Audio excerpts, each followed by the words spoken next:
Hello, everybody, and welcome again to another edition of the Jazz Confusion Power Hour. I'm your host, Mel Albin, and every week we have a very special guest from the jazz and jazz crossover world, whether it's jazz R&B or jazz gospel or jazz rock or jazz reggae. We feature some of the best artists that are out there today, and we go into in depth. I'm really looking behind the mind. Let's see exactly what makes this artist tick. Exactly. Where does that creativity come from?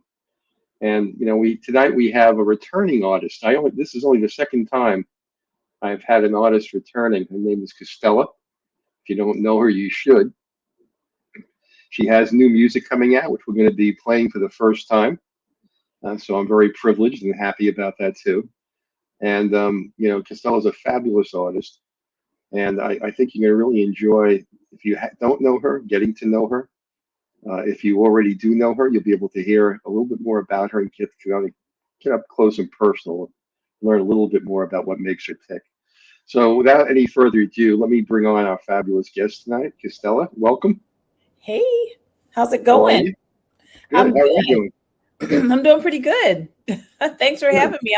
I feel so honored to be only the second guest to have come twice. So that's awesome. Two for Yeah. two. Yeah. The only one I've had on twice is Annie Lennox. Oh, okay.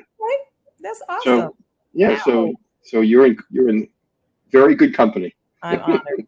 Thank you so much. It's good to see you. It's good to see you too. I think we're gonna have some fun tonight. We're gonna be doing things a little differently than we've done with you in the past.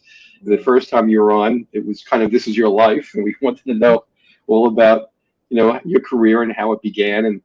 And tonight we're going to talk about a little bit more about who are you, as Okay. an artist, and we're going to spend time focusing on your art. Yeah, the deep Um, so, dive. yeah, so I know you have a new music which we're playing tonight. I told everybody already. I'm very proud and honored to be able to play that before it's released. So, Yes. I'm really glad about that. So, why don't you start off by telling everybody about your new music and what things you're working on and gigs you're done or ones that are coming up. Just give people a little bit about what's going on with you. Wow. Well, the new music. I'm releasing I guess my 11th radio single next Friday. Excuse me. And it's called Intoxicated Love. And I'm really excited about that song. I actually started writing it last year with the intent of releasing it last year, but it didn't happen. We had some hiccups in the studio and couldn't get the track done. And then it was suddenly Christmas time and so the song was kind of put on the back burner and then I released another song and then it's like, okay, circle back to this one. So here we are. The song is called Intoxicated Love. I had so much fun writing it. My producer, Jeff Canady, kind of cool story. So I have a couple of producers, but I have a mentor, Darryl Swann, who discovered me, who I'm just like, oh, I mean, wow, he just completely changed my life. But in any case, he said to me, you need to add a kind of a Patrice Rushen upbeat kind of a vibe song to your discography. And I said, okay. So I called up Jeff, who is my producer who does my music. And I said, do you have anything like that? And he said, no, but I have this groove that I know you'll love. And then he sent me this track that was called Intoxicated. And so I listened to it and I was like, okay. And then I looked up the words, what does intoxicated mean? And and then I kind of thought about, life, what I was going through, a little pressure here and there. And then I found myself on a dance floor. And it's a fun song. So that's how that one came about. Um, so that's the new music. And earlier this year, I released a song called I Saw You, which featured saxophonist Marquel Jordan. And that was a really, really fun song as well. And that was kind of a similar thing. The producer's name was David Stevens. And he wrote the track just for me.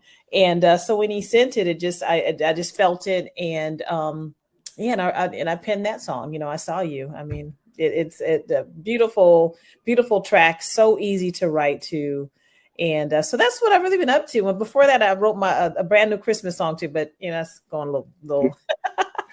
Markel was on our show also. Who was that? Oh, was he? Markel, yes. Dude. He's so cool. We actually had a show back in actually on April 7th.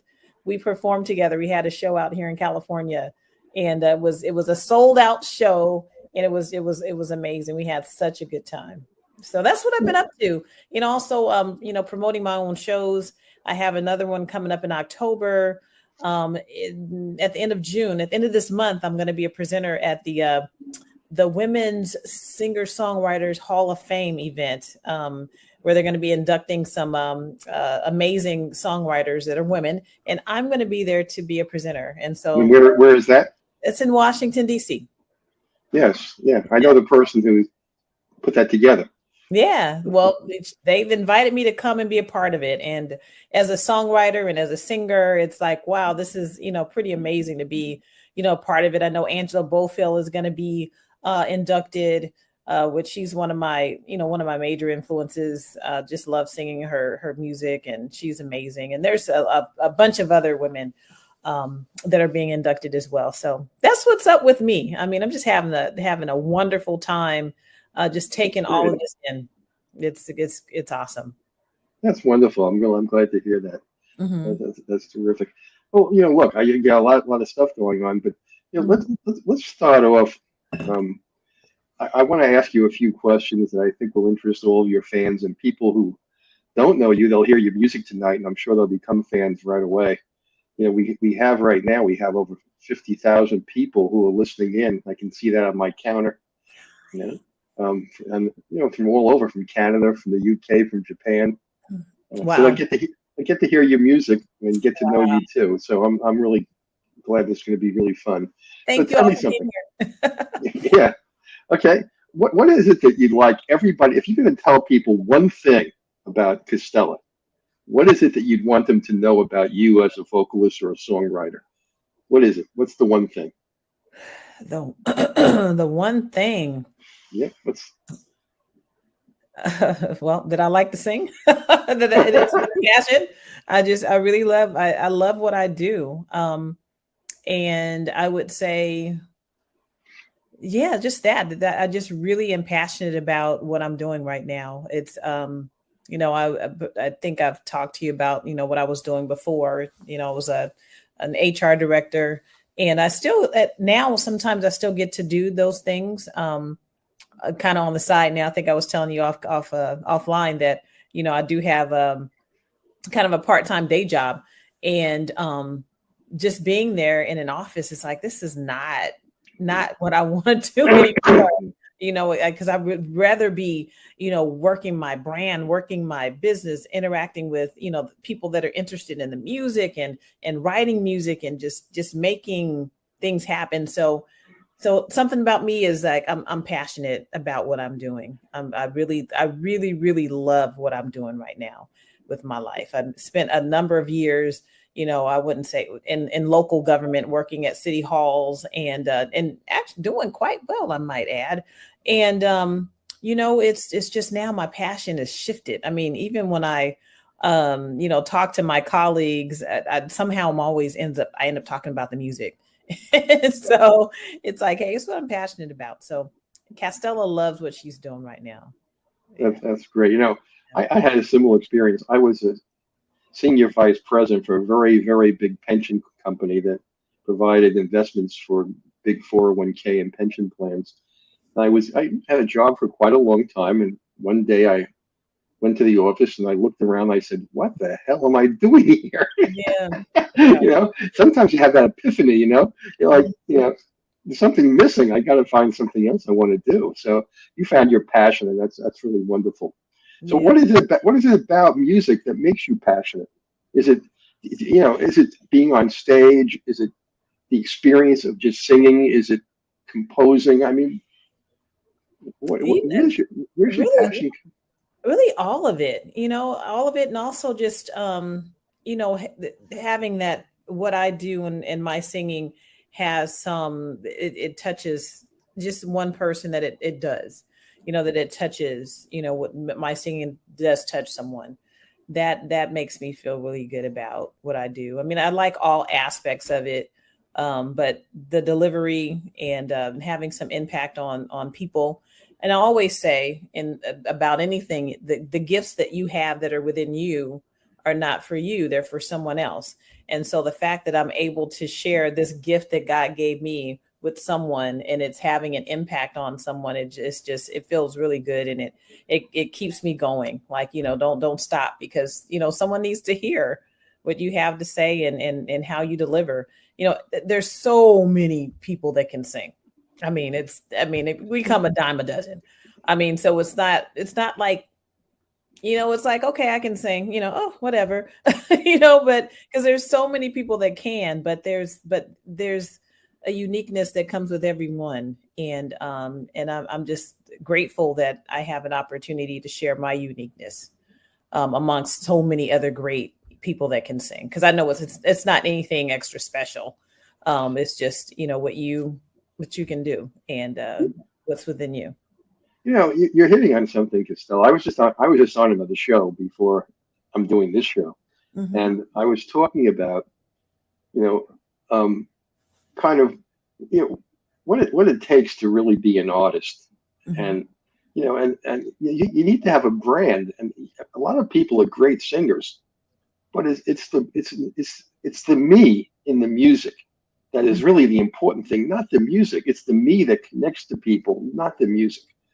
And, of course you have to have talent. There's no question about it. But so many people, like you said, are talented, but some can connect. And it's that me quality. And, it's hard to tell artists sometimes management's important.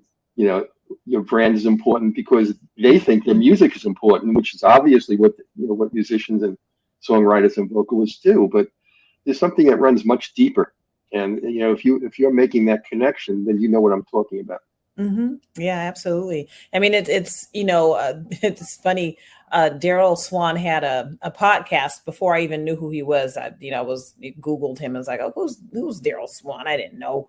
And so I Googled him and found a podcast that he had done. And one of the things he said was that, artists, they do all this stuff and you build the infrastructure, you have the music and stuff, and you put it out there and you expect people to just see it. And that's not how it works. You really have to, put some work behind it and then, build it and then, work it. You have to really try to work what you've done. And that's what I've been trying to do these glorious few years I've been able to do this. Is I've just been, working it and just interacting with people and hoping to get to know people. And, one of my first hashtags was hashtag hear me. I just wanted people to hear the music. That's it, and so it's just been a wonderful journey. But yeah, you can't just put it together and then expect people to come to it. You have to really push hard. Yeah. Look, it's absolutely true. Let me ask you another kind of question. I have so many I wanted to ask you tonight. Okay. A lot of people have a conception that someone like yourself, who has a wonderful voice and is talented, that you just, you get on stage and you sing. But, this is a misconception people have about really what you have to go through till you sing that first lyric on stage. If you had to tell people something about what you need to do before you step on stage, what would those key things be as you prepare to perform? I have a little TikTok video that I kind of talk about, what I do before I perform. And actually right now I feel like I need to go find a cough drop and put one in my mouth because I keep clearing my throat. But, I had to just take care of this for so many years. So many years I sang and I would just get up and go sing. And it didn't really, I didn't matter, But as I've, as the years have come, I know I have to not drink cold water before I sing. Drink teas. I have this honey coat tea that I drink. There's honey that I actually take. I take honey before I sing. It does something. It just kind of coats my throat. And then I have this new vocal mister that I use to kind of help me with my vocals. And then something that my first lady at my church told me. I did this whole thing, and she said, "You forgot to tell people that you pray, and that I pray before I sing." And literally, I do. And if I don't have like a hand holding everyone's hands praying, I literally every time before I get up and sing, I say a prayer. For God to give me what I need to speak to your people, whether it's whatever I'm singing. So it's I definitely pray and pray because He gave me the gifts. So I definitely do that. Do you have a vocal coach? No. Have you ever had a vocal coach? No.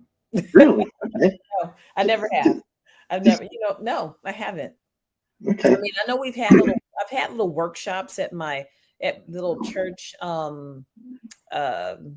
workshops that we've had, and they, tell you how to breathe and different things.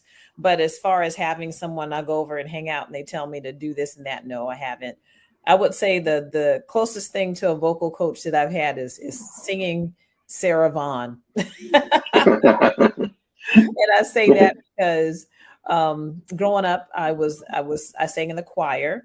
And so in the choir, it's all about volume. You're not so much any techniques or anything dynamic, if you will, about what you're doing. It's like, can I hear you? And so I was just loud and I could carry tune, of course. But as I got a little older, I started listening to the jazz and realizing that there's different textures to this thing I have. I can sing loudly if I want to, or I can sing softly, and it's okay. It's okay to sing softly and tap into that. So singing a lot of Sarah Vaughan's music kind of taught me how to do that. Yeah.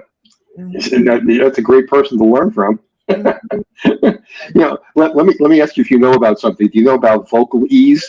The drops, vocal ease. No. Okay, you need to check this out because it's a voice saver. It's called vocal ease. They're made in Great Britain. And you can get them, I think, through Amazon. But I think it'll make a big difference in preparing your throat before you sing. Well, I will place my Amazon order today. Well, check it out. I'll try anything. I'll definitely. Yeah, those are really, opera singers use that. Ah, vocal ease. Okay. Yeah. So it's called vocal ease, EZE. Okay. I'll get it. That's my tip for the day. Bye, everybody. All right. All right. Let's go on to something else I want to ask you about. I got so many questions to ask you. My next one.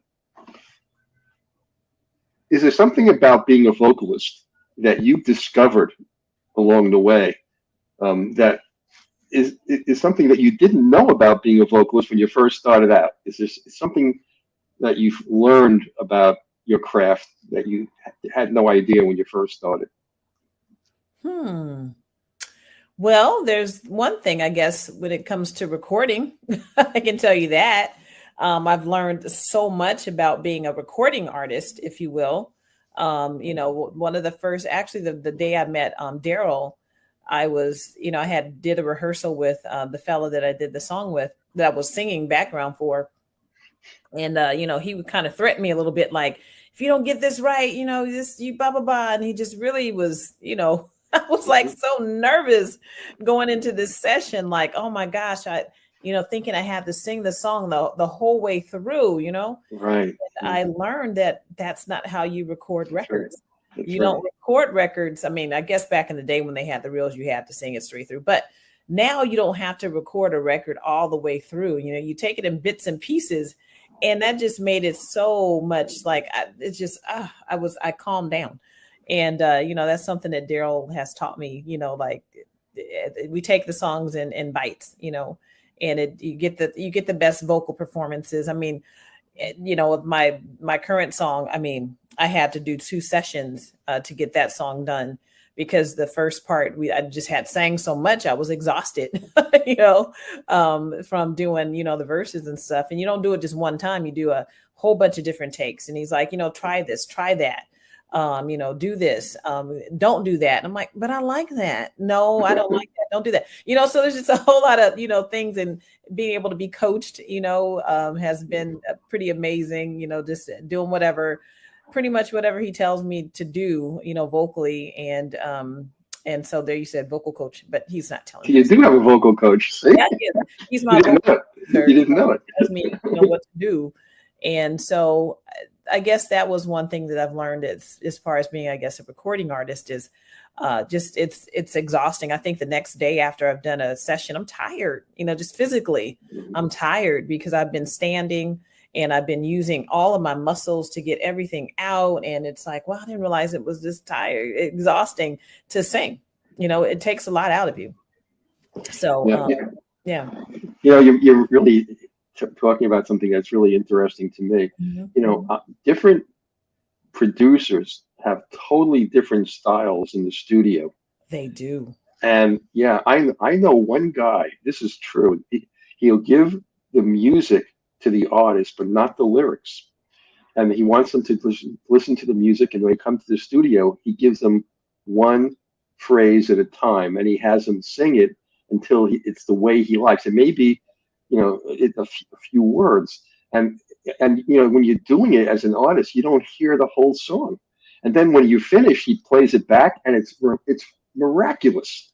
And like I said, there's so many different styles in the studio, and what you're talking about with Darryl Swann is doing with you is, kind of really classical now. That's the way recording takes place. You don't sing it all the way through. Mm-hmm. But you know what he does? But it's interesting. He actually does have me sing the song all the way through one time. Mm-hmm. And that's so he can get his marks, different marks and stuff and everything. But as far as me actually recording the song and what he's going to use to make the record, we take that in bits and pieces and we chop it up and we'll do this and do that. And it's actually pretty cool, how a record is put together. And, I like to do a lot of the authentic. I don't like to do a lot of cut and pasting too much. You can do that too. Like just sing this once and then just, plaster them throughout the record. I'm like, I want to do an authentic one. So I kind of, I work hard. I work really hard. Yeah. But it's so rewarding. But yeah, as a vocalist, I think that's one thing I didn't really realize how much work it really, really is to do it. Well, look, let's. I think it's time to let everybody hear your wonderful voice. So okay. I'm gonna play one of your songs all the way through. Let Me Love You. Okay.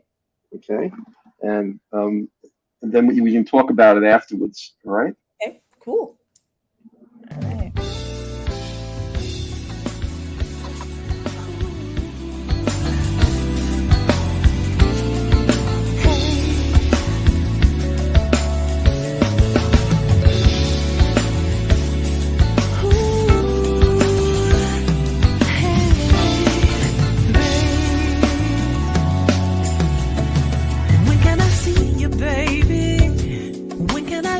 Baby, when can I hold you tight?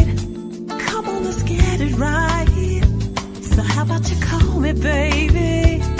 Make your way to me, baby, so I can love you, babe, so you can love me, baby.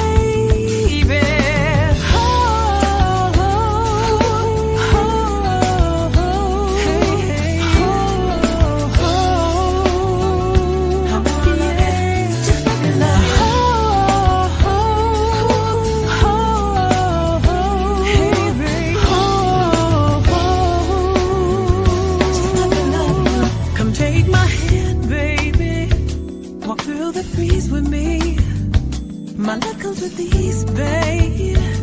That's 'cause it's you and me. I give in freely, baby. I let you go deeply, baby. No holding back for me. No holding back for you.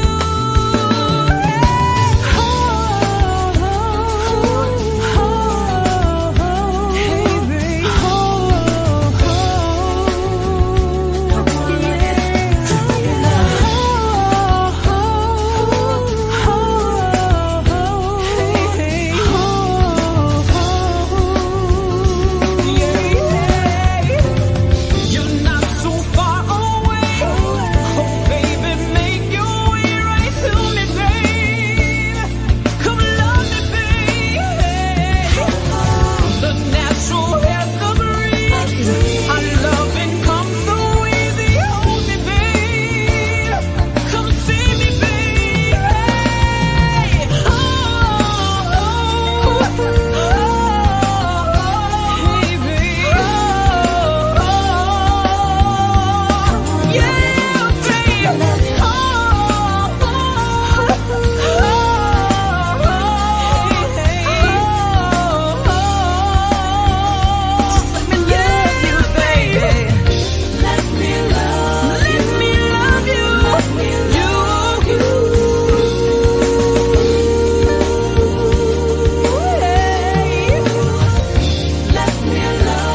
Wonderful. Very, very lovely. No. When did you record this song? I recorded that song in April-ish of 2020. 2020. When did you start your professional career? What did you date it from? As far as like recording artist stuff? Well, however, when you started doing your first, big gigs, however you want to define it. When would you say Castella became a professional vocalist? And I released that song on my birthday of 2020. Anyway, September 7th, that's my birthday. I take gifts. Anyway, let's see. I would say when I got the bug, I would say 2018, August-ish of 2018 is when I had that session when I met Darryl. So I would say that August of 2018. I didn't realize what was happening, but he asked me if I wrote lyrics and melodies, and I'm like, I don't know. But I knew if I said no, it would be over. It was smart enough to know that. Then I just started listening to what was in my head, and I'm like, I do write lyrics and melodies. And then I met my first producer, and then we did this amazing music. And I did my first recording in January of 2019. So I would say, the summer of 2018 changed my life. And before 2018, were you doing gigs? No. You weren't. Okay. So life began in 2018. Well, no, I wouldn't say that. I've been singing my whole life. I'd sing in church, and that's primarily where I was doing. I would sing at church. I'd sing at, funerals and weddings and banquets and stuff like that. But never really is like, okay, this is my profession. I was an HR director. So I wasn't looking to do anything musically other than what I was doing. And that was just, singing at church. And that was it. So what's changed for you between 2018 and 2023? How would you, describe what you think have been the essential changes in terms of your music career and what also you're in an industry that has been evolving so quickly. Mm-hmm.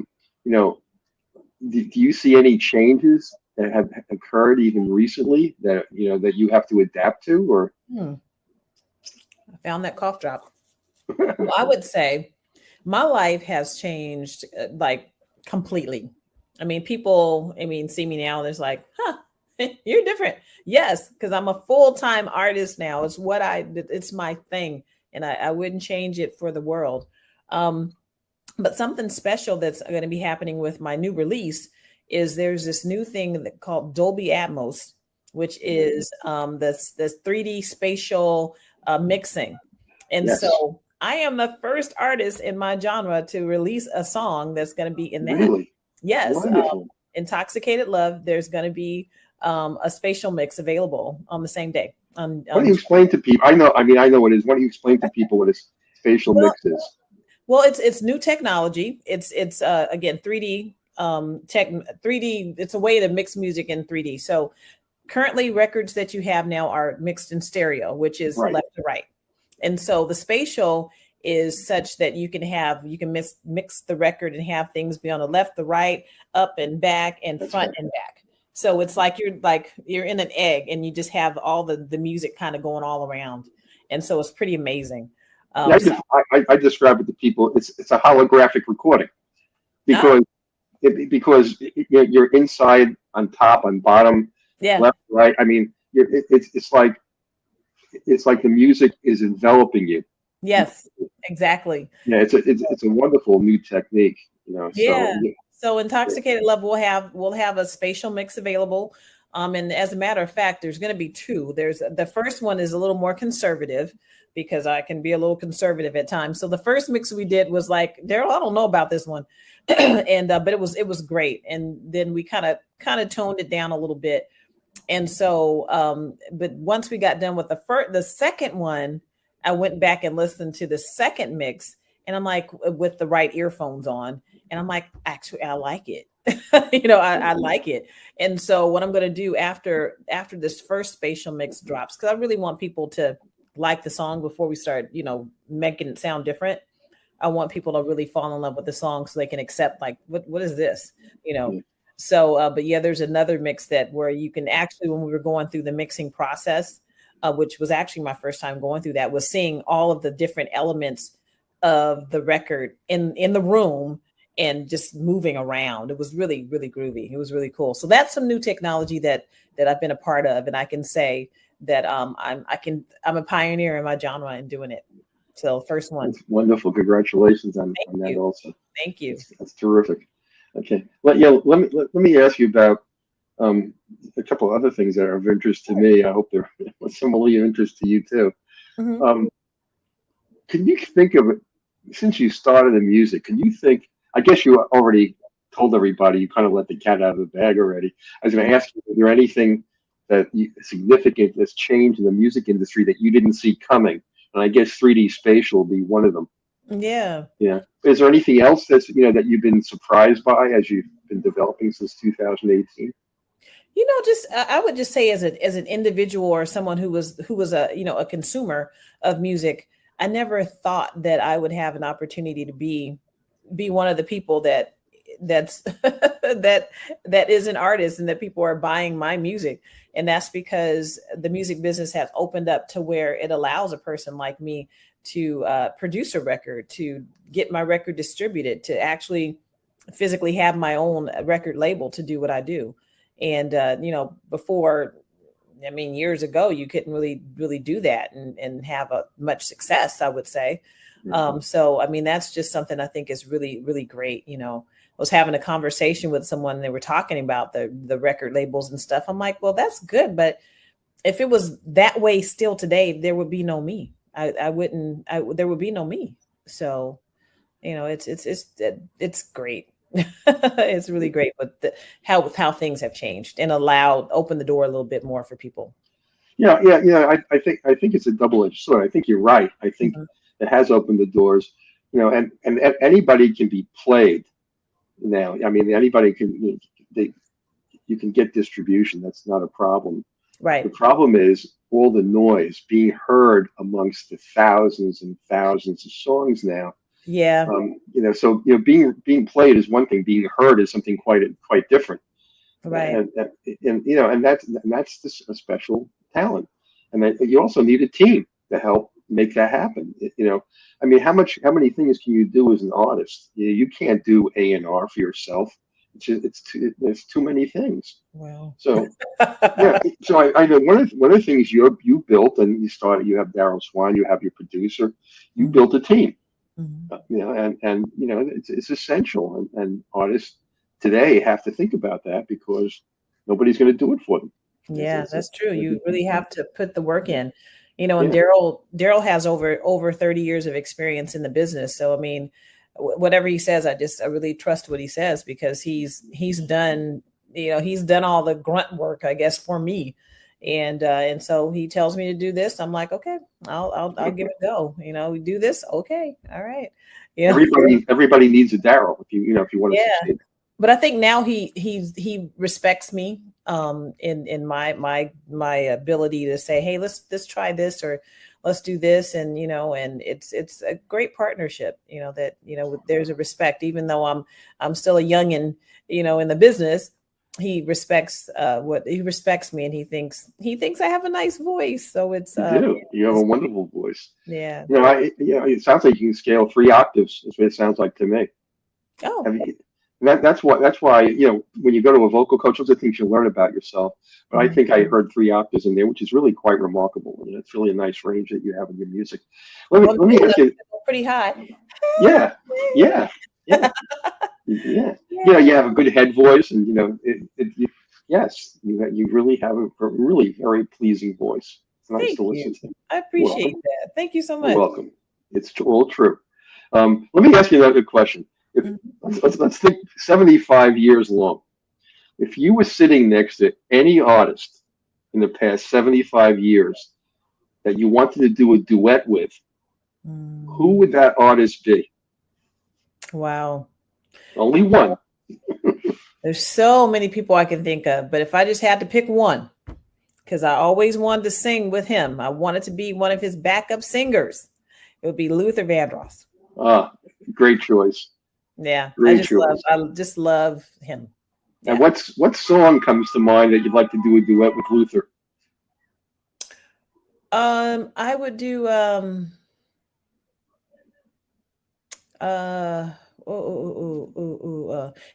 it's not a duet, but Make Me a Believer. I love that song. Okay. It's not a duet. And then there's, of course, whatever duet he has. I can't think of one right now for some reason. It's escaping me. Yeah, I just love that one. We'd make that into a duet. Yeah, that's one of the things that as really great singers who are well known, as they move on in their career, at some point in their career, they do a whole album of duets with people. David Bowie did it. Frank Sinatra did it. It becomes something that you just want to do. You want to sing with some of the greats. Yeah, that'd be awesome. So maybe that's in your future, doing a duet album. There's a couple people that have a duet I want to do with someone. We're actually working it out. So yeah. Terrific. That'd be great. Let me play another one of your songs. I Saw You. Okay. Let me play that, and then we can talk a little bit about that song also. Okay. All right. I love this song, by the way. Oh, thank you. It's a light.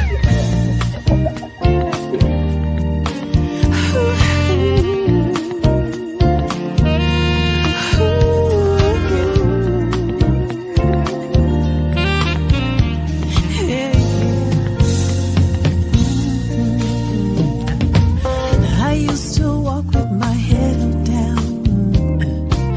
I was down because my life had turned around. You saw my pain and became my friend. You were there for me, shared your big heart with me. Deep in your eyes, I could see the love, like the ocean blue. I think I love you, yeah. I never thought I'd be here before. With love so pure, couldn't ask for more. It's not a dream, I opened my eyes, I saw you. Innocently you came to me. No plans to mean so much to me. Deep in my heart I had the need for you to lift me up. Oh boy, you filled my cup. See, you came along and you lent a hand. You're more than my friend. See, you understand. I never thought I'd be here before. With love so pure, couldn't ask for more. It's not a dream, I opened my eyes, I saw you. You are my love, you are my life. You are the thing that makes everything alright. You came along when I needed you. I adore you. Yes, I love you.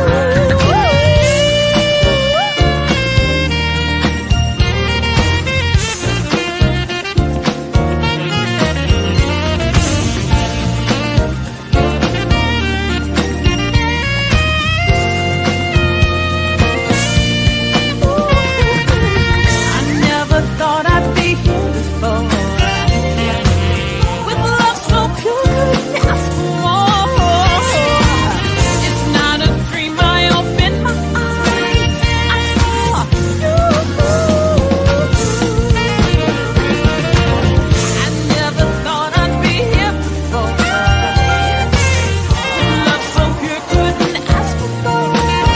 It's not a dream, I opened my eyes, I saw you. I saw you.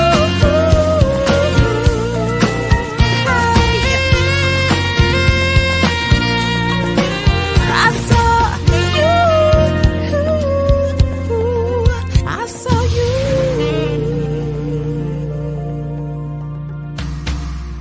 Oh, lovely. I love that song. You know, and Oh, I think that song really shows off your vocal range. It's just, you know, it's a great song for you. thank you. Yeah, and whoever played sax did a good job too. He was amazing. You know, when we were putting that song together, David's like, yeah, I could hear Markwell, you know, doing this and that on the song. I was like, I don't hear it, but okay. I didn't hear it at all.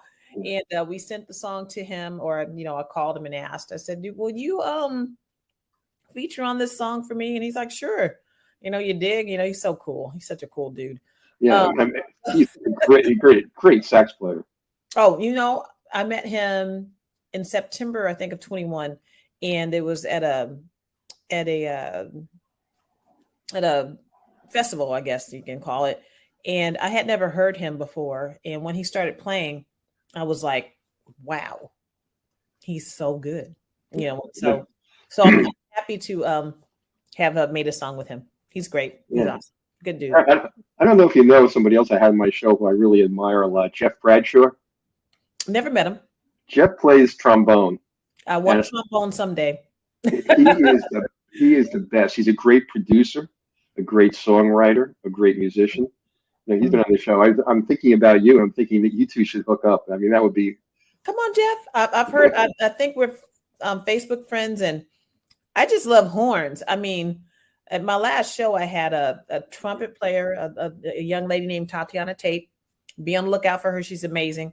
And then I had Markwell. I was like, oh my goodness, I have two horns on my shows. It was so great. I said, now all I need is a trombone player and a baritone sax. Oh my God. I love Tower for Power.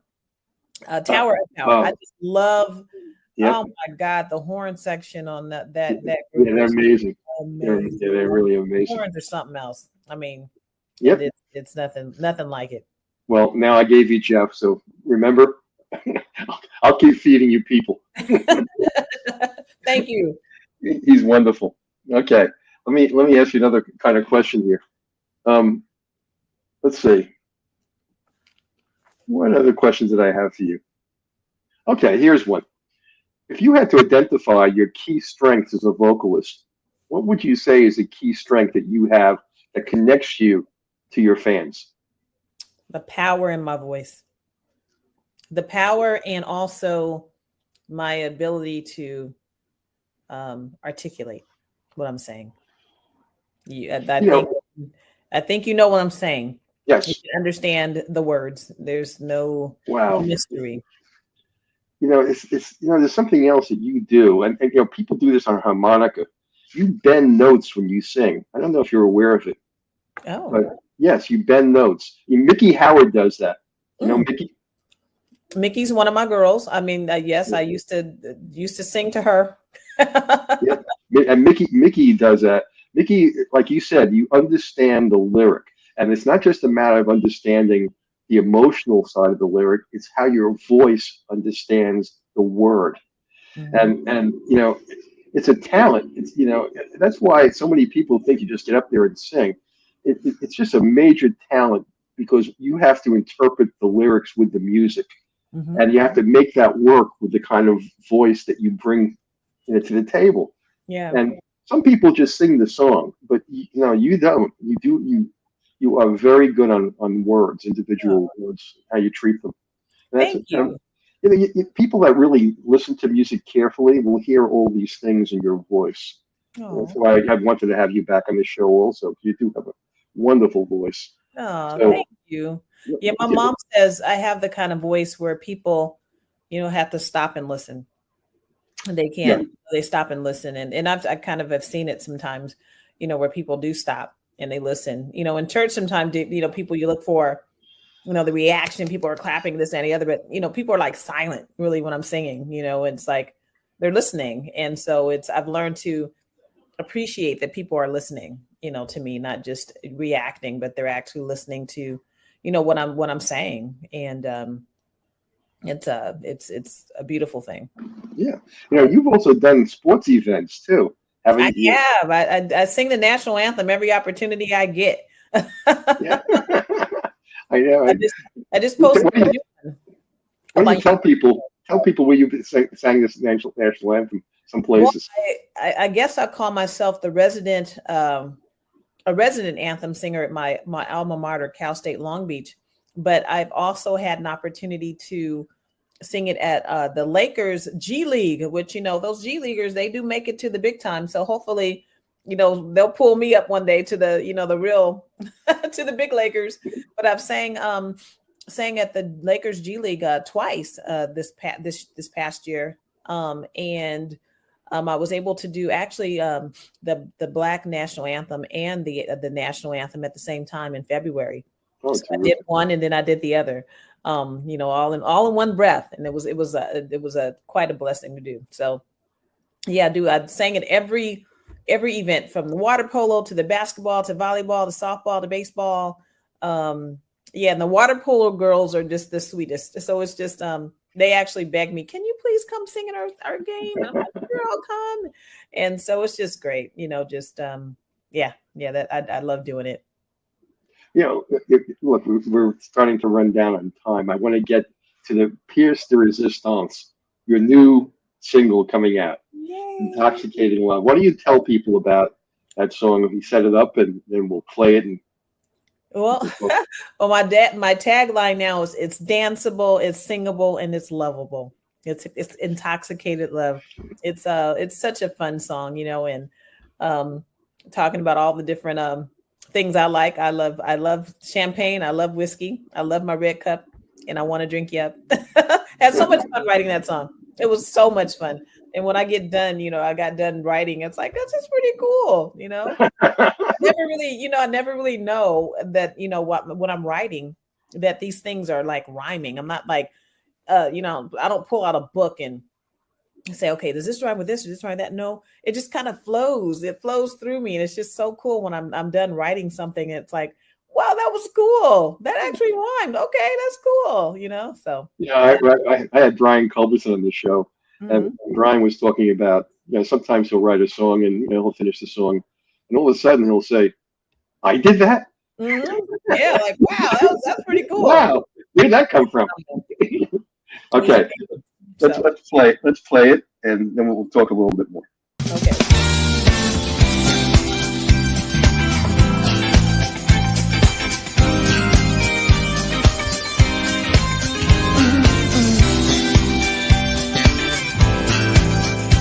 Well, all right, yeah.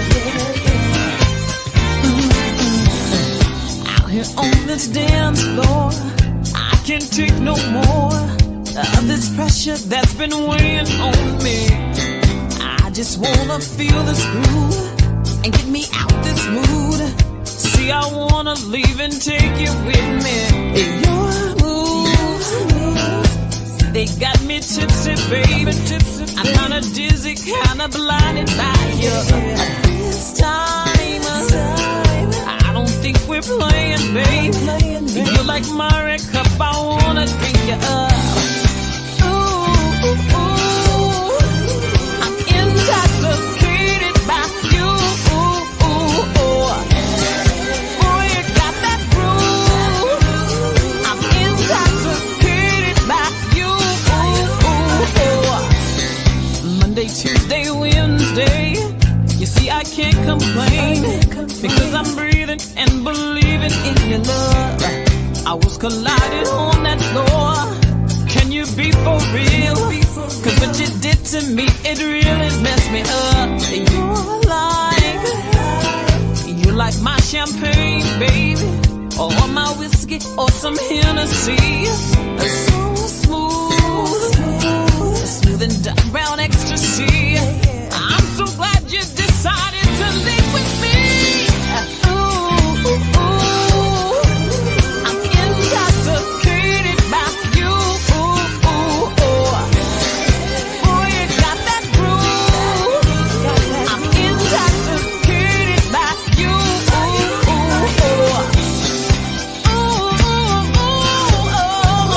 I'm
I'm telling you right now, you have a hit on your hands. You think so? Absolutely. This is the best of the best. Oh, thank you. Love it. This so is much fun. And you have over 70,000 people who just heard it. Oh, you guys, please go listen to it next week. Stream it. Yep. I am so delighted to be able to have this song literally first so people can hear it. But I'm telling you, you have a hit on your hands. This is a great song. You know, thank you. So much fun. It was so fun. Yep. And, you know, now if you can line up some airtime, you'll end up with a Billboard hit. Wow. It's that good. It really is excellent. Thank you. Well, I guess I really am a production snob these days. It's like production is everything. I have such an amazing production team. I mean, Jeff Canady is the producer on that track. He also did Let Me Love You. And I have Darryl Swann is my producer who, you know, does everything. And there's Carlos Gunn, who I don't think people talk much about Carlos, but Carlos Gunn is the sound engineer in Detroit with the music. And then I had Robert Skinner on the bass, LaShawn Gary on keys, and Anthony Booker on guitar. And then Jeff was on the drums. So me on the vocals, on the lead and background vocals. I was going to ask you, you sing your own backgrounds? I did. Yes. Yeah.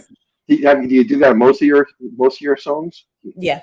Yeah. I was going to ask you that after I heard, you know, I saw it. I was going to ask you if you did the backgrounds on that. I did. Yeah. I love singing background. Background is probably the funnest thing ever. So much fun. I love it all. I mean, it's just so much fun. And I'm really, really, honestly, really proud of the record. Really proud of it. And then, of course, you know, my artwork. My daughter is my photographer. She took me out and we took some really groovy pictures at a club that was, you know, had closed. It's like, can we come in and take pictures? And you know, we caught some really nice shots. So she's my manager. Always helps me out with those groovy pictures. Her name is Kaylin. And, you know, my son also helps me get my packaging together and stuff. So, yeah, it's just it's so much fun. It's going to I'm hoping it does well.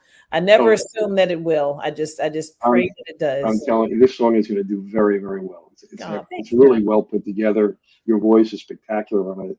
And, you know, now, you know, the thing about your voice on this that I really like, you know, now you can hear the baritone side of your voice. You know, you're definitely a contralto. I mean, and you can, you know, so you have that ability to do, you know, to go down an octave also. So it's just great. It's a wonderful song. And thank you for letting me have the privilege of playing it tonight. I appreciate it. Well, look, it's been a wonderful interview. But let me ask you, what would you like to leave? Any final thoughts with your fans or with people who have just heard you for the first time? Any final thoughts for them? Final thoughts, I would say, go after your dreams. And never give up on yourself. Just always, just never give up. And if you have, and I always say, if you have a gift, share your gifts, because your gifts aren't for you; they're for someone else. And so, if you hold on to it, you're denying someone else something that they need. And you know, and for me to be able to have this opportunity on this platform has just been, you know, amazing. And so, hopefully, you know, the music will touch you. There's so much more out there too. So go follow me on, you know, Spotify or YouTube or wherever you listen. We only heard 3 of my songs. I have a whole bunch. So go and. Why don't you tell people where they can find you on Facebook or Instagram? How can they find you? Well, the best way to find me is to go to castellamusic.com. And on that website, that's my hub. You can find everything. If you are a YouTuber, if you're an Instagrammer, if you are a Twitter, whatever. If you're whatever, you can find all that, and LinkedIn, all that, you know, you can find me there. So just go to my website, castellamusic.com. Wonderful. Castella, it was an absolute pleasure. And, you know, I'm sure we'll have you back a third time. You'll be one of the first ones down the road, too. I love it. We'll have you back again. I think we had you on like 6 months ago. Yeah, it's been a minute. Yeah, it has been. And, you know, you're doing just fabulous work, and congratulations again. Thank you so much. And I'm going to take what you said and put a pin in it. We got a hit. Yeah, this is a hit. I'm going to put it in my rotation. I'm going to play it, and you'll be featured artist also. Oh, and, you know, so, you know, when the song comes out, I'll have a link where people can go buy it. Great. Yeah. And also check for that spatial mix too. I mean, that's I'm a pioneer in that one. So yeah, check Wonderful. it out. I'm Wonderful. excited about it all. So And thank don't you so forget much your- for having me. Don't forget your Vocalist. I'm going to pin it, get some Vocalist from Amazon right now on my phone. Wonderful. Take care of yourself. All right, Mel. Thank you so much. You're Bye. welcome. Bye-bye. Bye.